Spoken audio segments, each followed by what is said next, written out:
स्वागत है आप लोगों का आपके अपने चैनल हिंदी मंथन पर। ठीक है, इसके पहले की जो क्लास थी, इसके पहले वाली क्लास में हम लोगों ने समझा था कि हिंदी के विषय में क्या क्या चीज़ें हमें पढ़नी होती है, कैसे कैसे हमें पढ़नी होती है। आज हम लोग शुरू से प्रारंभ से इन चीज़ों को शुरू करते हैं ना। जैसे कि मतलब ये हुआ कि हम लोग जैसे उसमें देख रहे थे कि सबसे पहले हम लोग व्याकरण पढ़ते हैं, व्याकरण के बाद में काव्य शास्त्र पढ़ते हैं, काव्य शास्त्र के बाद में भाषा विज्ञान पढ़ते हैं और भाषा विज्ञान के बाद में साहित्य पढ़ते हैं।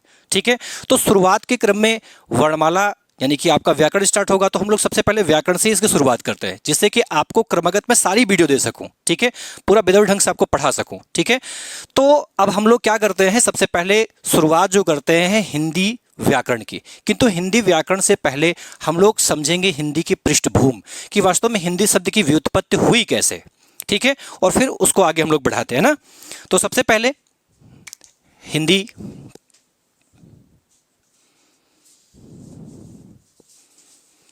व्याकरण से भी पहले हम लोग समझेंगे हिंदी के विषय में। ठीक है, जैसे आपने देखा होगा कि हिंदी के विकास की जो प्रक्रिया होती है वो सिंधु से जुड़ी हुई है। किससे जुड़ी हुई है? सिंधु से जुड़ी हुई है। जैसे ये क्या है, ये आपकी उत्तर दिशा है। ठीक है, ये क्या है? दक्षिण है। क्या भैया? दक्षिण है। ये क्या है? पूर्व है। और ये क्या है? पश्चिम है। क्या है? पश्चिम है। ठीक है, और ये जो देख रहे हैं आप, ये क्या है? ये भारत का मध्य क्षेत्र है। क्या भैया? भारत का मध्य क्षेत्र। भारत का मध्य क्षेत्र। ठीक है, यहां पर जो पश्चिम और उत्तर वाला हिस्सा देख रहे हैं, यहीं पर एक नदी बह रही है। ठीक है, इस नदी का नाम क्या भैया? तो इस नदी का नाम ही है सिंधु नदी। क्या नाम भैया? सिंधु नदी। सिंधु नदी। और इसी सिंधु नदी के दूसरे छोर पर यहां आपका है ईरान देश। कौन सा देश भैया? ईरान देश। ठीक है, तो ये जो ईरान देश था, इस ईरान देश के जो निवासी थे वो भारत में व्यापार के उद्देश्य से आया करते थे। किंतु ये जो आते थे, ये आते कैसे थे? तो ये लोग जो है यहां हिंदुकुश पर्वतमाला है। कौन सी पर्वतमाला भैया? हिंदुकुश। हिंदुकुश पर्वतमाला। ठीक है, ये जो हिंदुकुश पर्वतमाला है, यहीं एक दर्रा है। यहां पर एक दर्रा है। इस दर्रे का नाम है खैबर दर्रा। कौन सा दर्रा भैया? खैबर दर्रा। ठीक है, तो ये जो ईरान देश के निवासी थे, ईरान देश के जो निवासी थे, ईरान देश के निवासी कौन? निवासी ध्यान समझेंगे, निवासी। ईरान देश के निवासी जैसे जो भारत के लोग हैं वो क्या कहलाते हैं? भारतीय कहलाते हैं। जो अमेरिका के हैं वो अमेरिकी कहलाते हैं। ठीक वैसे जो ईरान देश के निवासी थे वो क्या कहलाते थे? तो वो भैया ईरानी कहलाते थे। क्या? ईरानी। ईरानी। ठीक है, और इन ईरानियों की भाषा, इनकी भाषा क्या थी? तो इनकी भाषा थी फारसी। क्या भाषा थी? फारसी। ठीक है, तो ये जो ईरानी लोग थे वो यहां ईरान देश से होते हुए, ऐसे यहां से होते हुए ये लोग भारत के मध्य क्षेत्र में आया करते थे। कहां? मध्य क्षेत्र में आया करते थे। आने का तो ये लोग ऐसे भी आ सकते थे, ये नजदीक भी पड़ता, किंतु वो यहां से क्यों नहीं आते थे? जलीय मार्ग से क्यों नहीं आते थे? क्योंकि जलीय मार्ग से जब वो नदी को पार करके आते भारत में तो उनके लिए समस्याएं हो सकती थी। यहाँ खतरा ज़्यादा था, और यहाँ जब वो दर्रे से होकर के भारत के मध्य क्षेत्र में आया करते थे तो यह उनके लिए सुरक्षित ज़्यादा था। लेकिन जब वो इस हिंदुकुश पर्वत से पार करते हुए वो अंदर भारत के मध्य क्षेत्र में आया करते थे तो रास्ते में नदी उनको मिला करती थी। तो जब रास्ते में सिंधु नदी मिलती थी तो वो लोग इस सिंधु नदी को सिंधु ना कहते हुए कहते क्या थे? हिंदू कहते थे। क्यों कहते थे? तो इसका कारण था भाषा परिवर्तन। क्या कारण था भैया? भाषा परिवर्तन। कैसे? देखिए, नदी कौन सी थी? सिंधु नदी। नदी कौन सी थी भैया? सिंधु नदी। ठीक है। और इस सिंधु नदी को वो लोग कहते क्या थे? हिंदू कहते थे। क्या कहते थे भैया? हिंदू कहते थे। क्यों? कारण ये था कि फारसी भाषा में सा को हा कहा जाता है और जो धा है इस धा को दा कहा जाता है। तो ऐसा हो क्यों रहा था? तो ऐसा भाषा परिवर्तन के कारण हो रहा था। क्यों? क्योंकि ये जो सिंधु शब्द है भैया, ये जो सिंधु शब्द है, ये सिंधु शब्द जो है वो संस्कृत भाषा का शब्द है। किस भाषा का?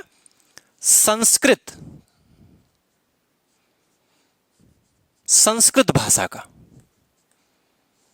ठीक है। और ये जो हिंदू शब्द बन रहा है ये फारसी भाषा का शब्द है। किस भाषा का? फारसी भाषा का। फारसी भाषा का। तो ये संस्कृत भाषा से फारसी भाषा में बोली जा रही है, इसकी वजह से परिवर्तन हो जा रहा था। क्योंकि ईरानियों की अपनी जो भाषा थी, ईरानियों की भाषा जो थी वो क्या थी? फारसी। और ये शब्द किस भाषा का था? संस्कृत भाषा का। तो संस्कृत भाषा का शब्द जो फारसी भाषा में बोला जा रहा था, इसकी वजह से वो सिंधु क्या बन जा रहा था? हिंदू बन जा रहा था। ठीक है। अगर आपसे पूछा जाए ऐसा हो क्यों रहा था, तो मैंने आपको कारण बताया। कारण क्या है? कारण है भैया इसका भाषा परिवर्तन। क्या भैया? भाषा परिवर्तन। भाषा परिवर्तन। ऐसा भाषा परिवर्तन के कारण हो रहा था। ठीक है। और फिर आगे चल के हुआ क्या? आगे चल के हुआ ये कि हिंदू से ये जो ऊ की मात्रा थी, इस मात्रा का लोप हो गया। ठीक है। क्यों लोप हो गया? इसके लोप होने का क्या कारण था? तो इसके लोप होने का कारण था बलाघात के नियम के कारण इस ऊ की मात्रा का लोप। क्या लिखेंगे आप? बलाघात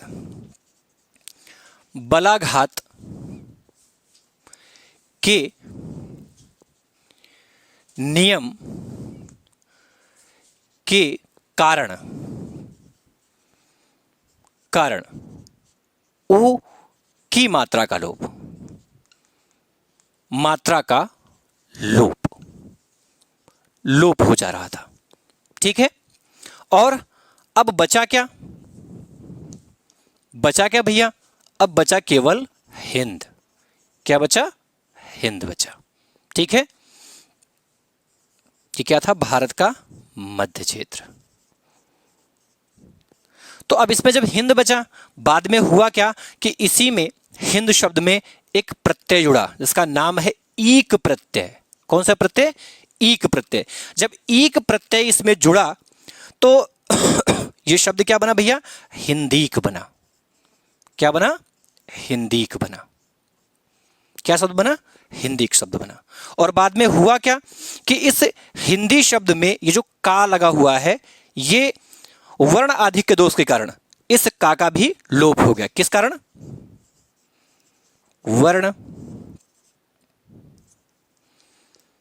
वर्णाधिक्य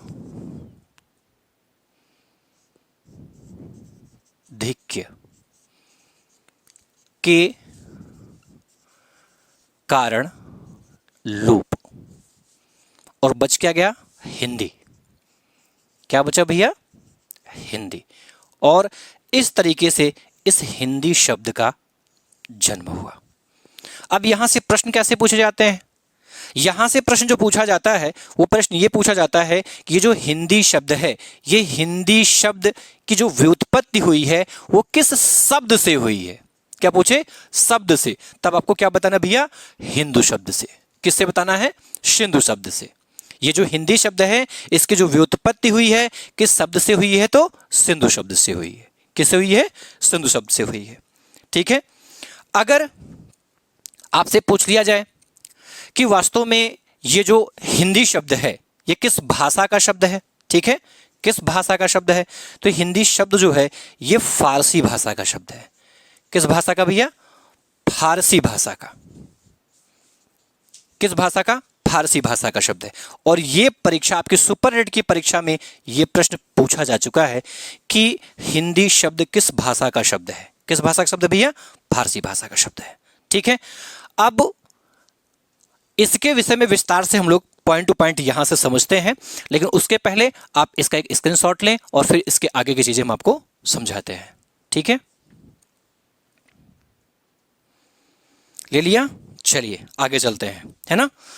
लेकिन अब इसमें ध्यान में रखने की बिंदु क्या, हमने आपको यदि आपसे पूछ लिया जाए कि ईरान देश जो था, उस ईरान देश के जो निवासी थे, ईरान देश के जो निवासी थे वो क्या कहलाते हैं भैया? ईरानी कहलाते हैं। क्या कहलाते हैं? ईरानी कहलाते हैं। और इन ईरानियों की भाषा क्या थी? फारसी भाषा थी। क्या भाषा थी भैया? फारसी भाषा थी। ये जो सिंधु शब्द है, सिंधु शब्द, ये किस भाषा का है? तो ये भैया संस्कृत भाषा का है। किस भाषा का? संस्कृत भाषा का है। ये संस्कृत भाषा का शब्द है। ठीक है, इसका नामकरण किया किसने? तो आपको पता कि भारत के मध्य क्षेत्र के जो मूल निवासी माने गए थे वो कौन माने गए थे? आर्य माने गए थे। कौन? आर्य। ठीक है, अगर आपसे पूछ लिया जाए कि ये कौन है, ये मूल निवासी माने गए हैं, मूल निवासी। हालांकि इस तथ्य पर बहुत ही ज्यादा मतभेद है। कुछ लोग मानते हैं जो भारत के मूल निवासी रहे वो द्रविड़ माने जाते हैं, कुछ लोग आर्य को मानते हैं, लेकिन मैक्स मुलर का मानना है कि भारत के जो मूल निवासी रहे वो कौन थे? आर्य थे। और इन आर्यों की भाषा, इन आर्यों की, आपसे क्या पूछे, भाषा क्या थी? तो इनकी भाषा थी भैया संस्कृत। क्या थी भैया? संस्कृत थी। ठीक है, तो इस नदी की, ये भी भारत की नदी थी, है ना, भारत की नदी थी। और भारत के निवासी कौन थे?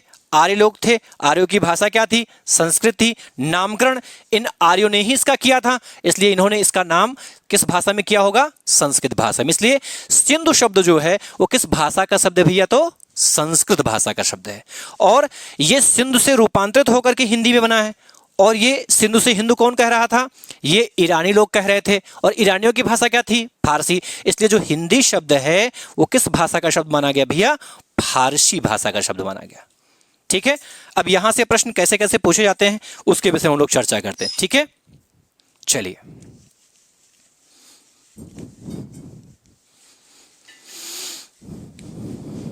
यदि आपसे पूछ लिया जाए कि हिंदी शब्द की व्युत्पत्ति किस शब्द से हुई है, हिंदी शब्द की व्युत्पत्ति किस शब्द से हुई है, तो आप क्या बताएंगे? हिंदी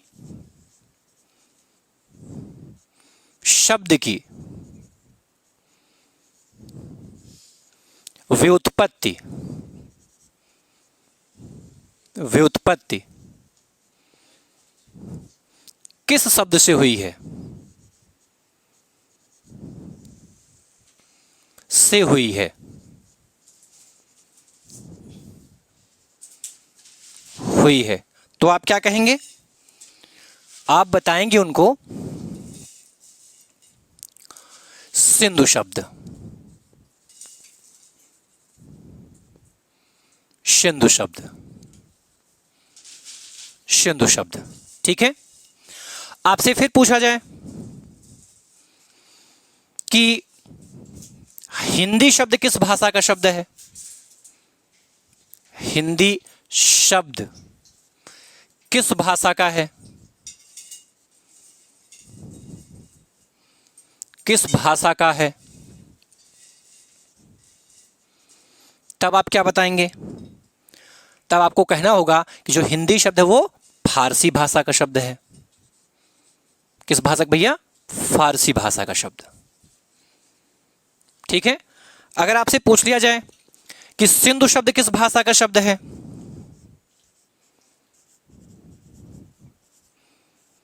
सिंधु शब्द किस भाषा का शब्द है? का शब्द है।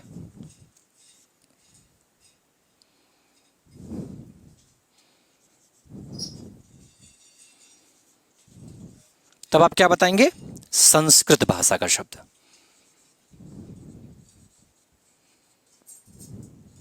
संस्कृत भाषा।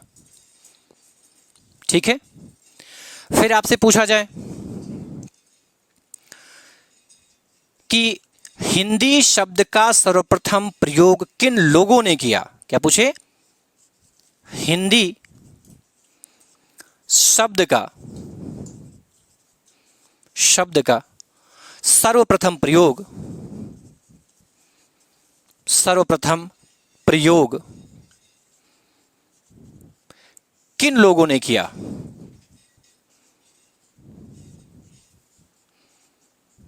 लोगों ने किया।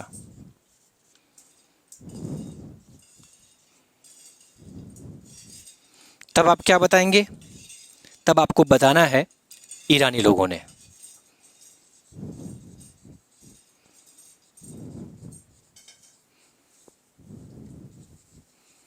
ईरानी लोगों ने। ठीक है, आपसे पूछा जाए कि हिंदी किस भाषा परिवार की भाषा है? किस भाषा परिवार की भाषा है? किस भाषा परिवार की भाषा है? तब आप क्या बताएंगे? भारोपीय परिवार। कौन सा परिवार भैया? भारोपीय परिवार। कौन सा परिवार भैया? भारोपीय परिवार। ये भारोपीय परिवार का मतलब क्या है? देखिए, भारोपीय भारत धन यूरोपीय शब्द से मिलकर बना हुआ है। ठीक है, अर्थात भारत और भारत के यूरोपीय परिक्षेत्र में जो भाषा बोली जाती है, जो भाषाएं बोली जाती है, उनका एक परिवार बनाया गया है और उस परिवार को नाम क्या दिया गया है? भारोपीय परिवार। और इसी भारोपीय परिवार की श्रेणी में आपकी हिंदी भी सम्मिलित है। इसीलिए हम हिंदी को किस भाषा परिवार की भाषा मानते हैं? भारोपीय भाषा परिवार की भाषा मानते हैं। आपसे फिर पूछ लिया जाए कि हिंदी किस प्रकार की भाषा है? हिंदी किस प्रकार की भाषा है?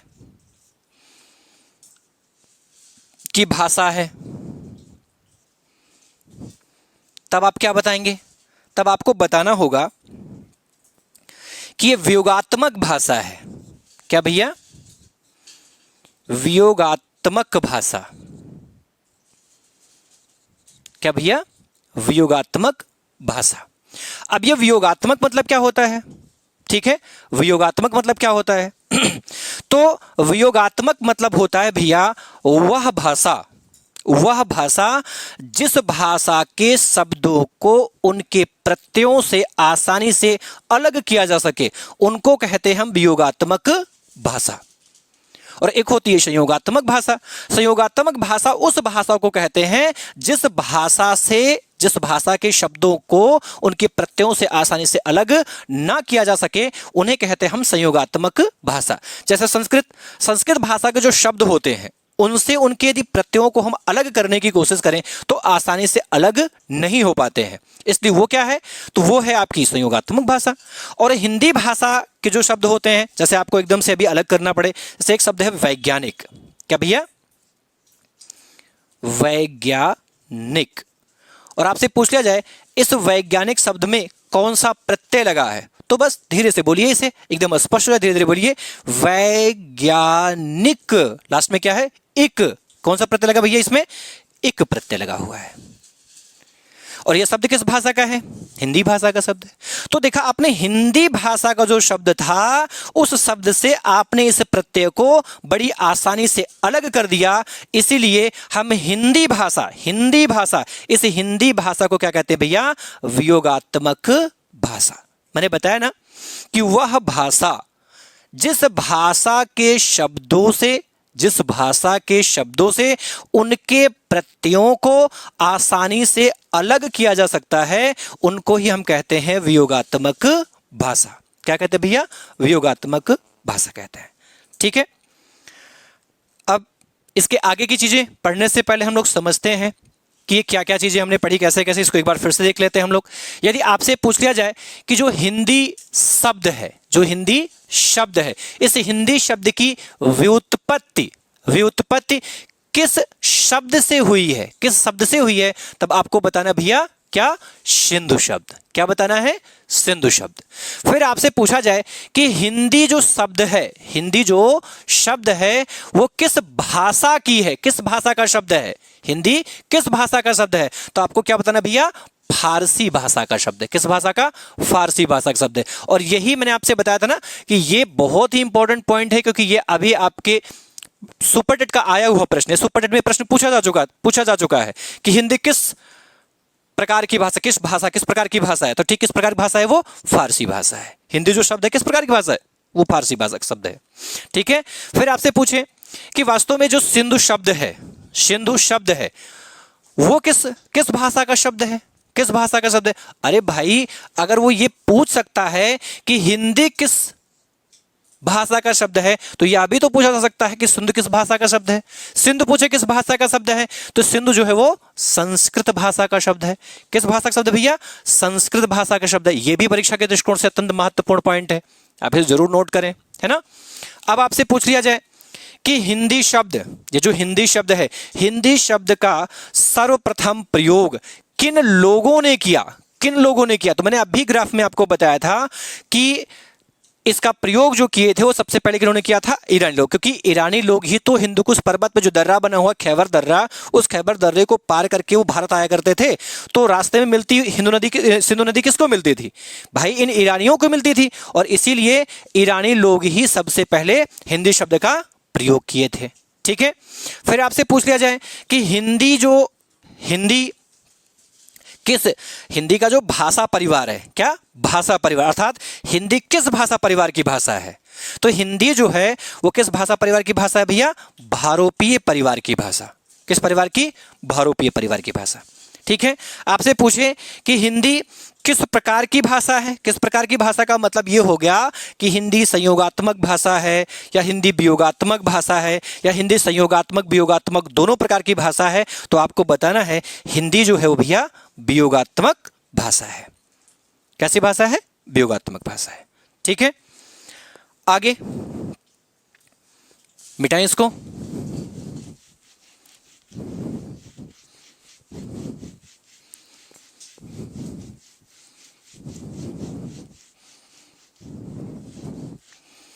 आगे आपसे पूछे कि हिंदी भाषा का विकास, हिंदी भाषा का विकास किस भाषा से हुआ है? किस भाषा से हुआ है? किस भाषा से हुआ है?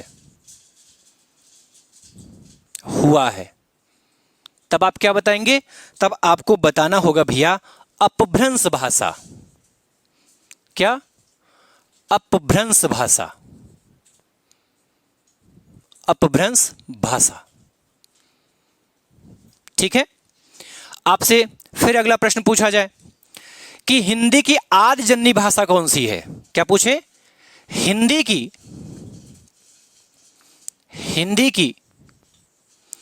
आदि जननी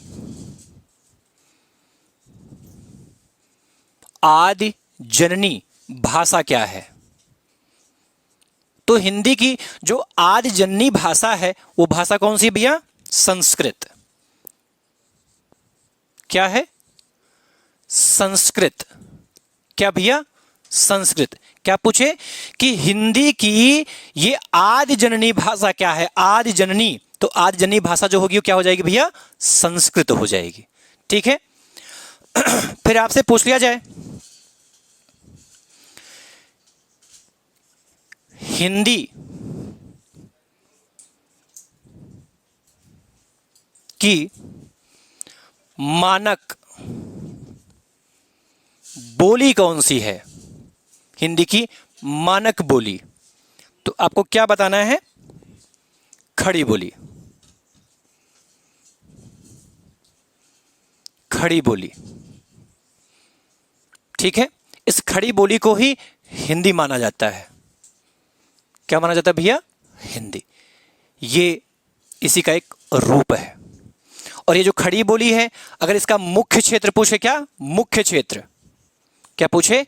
मुख्य क्षेत्र। तो इसका मुख्य क्षेत्र क्या है? मेरठ। क्या है? मेरठ। इसका मुख्य क्षेत्र क्या भैया? मेरठ है। ठीक है। आपसे पूछा जाए कि जो हिंदी है, हिंदी शब्द का संधि विच्छेद, हिंदी शब्द का क्या पूछ ले? संधि विच्छेद पूछ ले, संधि विच्छेद। तो हिंदी शब्द का जो संधि विच्छेद होता है वो होता भैया हिन धन टू। क्या होता है? हिन धन टू। जिसमें हिन का अर्थ क्या होता है? तो हिन का अर्थ होता है भैया हनन करना। क्या है? हनन करना। हनन करना मतलब मारना मानते हैं आप? हनन माने क्या होता है? मारना ही तो होता है हनन करना, हनन करना। और टू का अर्थ होता है दुष्टों का। क्या भैया? दुष्टों का। अर्थात दुष्टों का हनन करने वाली जो भाषा है, दुष्टों का हनन करने वाली जो भाषा है वो भाषा कौन सी है? वो भाषा आपकी हिंदी है। ठीक है। यदि हिंदी का आपसे अर्थ पूछ लिया जाए, भाई हिंदी का क्या अर्थ होता है, तो मैंने अभी आपको बताया ना कि दुष्टों का जो हनन करने वाली भाषा है उसी भाषा का नाम क्या है भैया? हिंदी। क्या नाम है? हिंदी। ठीक है। अब इन पॉइंट को अगर हम समझना चाहें कि ये आदजन्य भाषा कैसे हुई या इसका विकास किस तरीके से अपभ्रंश भाषा से हुआ, तो इसके विषय में एक छोटा सा ग्राफ हम लोग आगे देख रहे हैं। देखिए, पहले ग्राफ बनाने से पहले इसको थोड़ा सा और समझ लेते हैं। ठीक है। अगर आपसे पूछ लिया जाए भैया कि जो हिंदी भाषा है उस हिंदी भाषा का विकास किस भाषा से, किस भाषा, ध्यान रहे जब वो भाषा पूछेगा तभी आपको कहना है अपभ्रंश भाषा। कौन सी भाषा? अपभ्रंश भाषा। जब वो पूछे कि हिंदी की आदि जननी, क्या पूछे? आदि जननी भाषा कौन सी है, तब आपको क्या कहना भैया? संस्कृत कहना है। आपसे पूछे कि हिंदी की मानक बोली कौन सी, अर्थात हिंदी का वह रूप कौन सा है जिसको संविधान में मान्यता दिया गया है, वो भाषा कौन सी है जिसको राजभाषा के रूप में स्वीकारा गया है, तो वो भाषा कौन सी भैया? आपकी खड़ी बोली है। क्या है? खड़ी बोली। इसीलिए खड़ी बोली को ही हम हिंदी मानते हैं। क्या मानते हैं? हिंदी मानते हैं। और इस खड़ी बोली का मुख्य क्षेत्र क्या भैया? मेरठ है। क्या है? मेरठ। आपसे पूछे कि हिंदी शब्द का संधि विच्छेद क्या होगा, तो संधि विच्छेद होगा हिन धन टू होगा। ठीक है। ये बात आपको ध्यान में रखनी है कि ये हिन धन टू ही होगा, इसमें भ्रम मन में नहीं पैदा होना चाहिए। ये हिन धन टू ही है। ठीक है। ये हिन धन टू ही लिखा गया है ना? वो दू नहीं है, टू ही है। ठीक है। जिसमें हिन का अर्थ होता है हनन करना और टू का अर्थ होता है दुष्टों का। अर्थात दुष्टों का जो हनन करने वाली भाषा है, दुष्टों का जो हनन करने वाली भाषा है वो भाषा कौन सी भैया? हिंदी है। ठीक है। ये तो रहा हिंदी के विषय में संक्षिप्त जानकारी। अब थोड़ा सा इसको और विस्तार रूप देते हैं, हम लोग समझेंगे।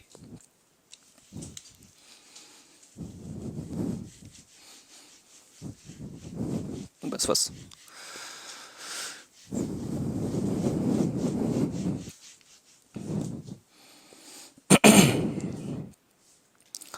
एक कोड है, इससे समझेंगे हम लोग। सम प प्रा अप हिंदी, हिंदी। ठीक है। भाषा विकास क्रम में ये क्या है? भाषा विकास क्रम, भाषा विकास क्रम। अर्थात भाषाओं के विकास का क्रम क्या है? तो सबसे पहले संस्कृत। सबसे पहले क्या भैया? संस्कृत। और संस्कृत से फिर पाली। क्या भैया? पाली। पाल से क्या है? प्रकृत। क्या निकली है? प्रकृत। और प्रकृत के बाद में क्या है? अपभ्रंश। क्या भैया? अपभ्रंश।